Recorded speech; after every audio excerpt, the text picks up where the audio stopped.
میں میڈیا کے ذریعے سے حکومت کے لولے لنگڑے مذاکرات ان کے منہ پہ مار رہا ہوں. ہمیں ایسے مذاکرات کی کوئی ضرورت نہیں ہے. جب وزیر داخلہ کو ضرورت ہوگی تو وہ خود مجھ سے رابطہ کرے گا. اس کے نیچے نیچے جو مذاکرات کرنے والے تھے میں ان سب مذاکرات کو ان کے منہ پہ مار رہا ہوں. ہمیں ایسے مذاکرات کی کوئی ضرورت نہیں ہے.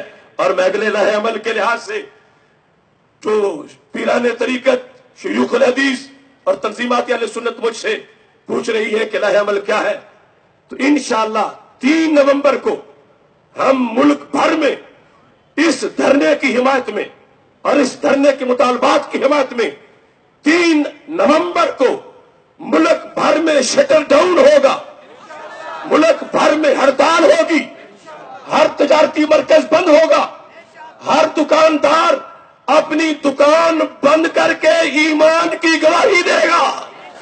ہر دکاندار، میرا پیغام سنے پوری ملت، شرق و غرب میں پاکستان کے تمام باسی کہ میں ریکویسٹ کر رہا ہوں، التجا کر رہا ہوں، وہ گھر بیٹھے پگھل رہے ہیں کہ کاش ہم بھی ڈی چوک پہنچے اور حکومت نے حصار کھڑے کیے ہوئے ہیں. میں ان کو بھی پارٹنرشپ دے رہا ہوں.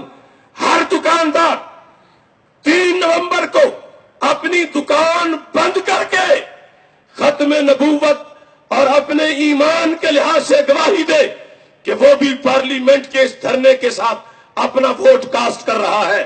لہذا شرق و غرب، شمال و جنوب پاکستان کے تمام صوبے اور آزاد کشمیر 3 نومبر کو ملک بھر میں شٹر ڈاؤن ہوگا، ہڑتال ہوگی، تجارتی مراکز بند ہوں گے. ہزاروں مساجد کے اندر ہمارے مطالبات کی منظوری کی قرارداد پیش کی جائے گی. ہزاروں ائمہ و خطبہ ہمارے مطالبات کی منظوری کے لیے وہ قراردادیں عوام سے منظور کروائیں گے.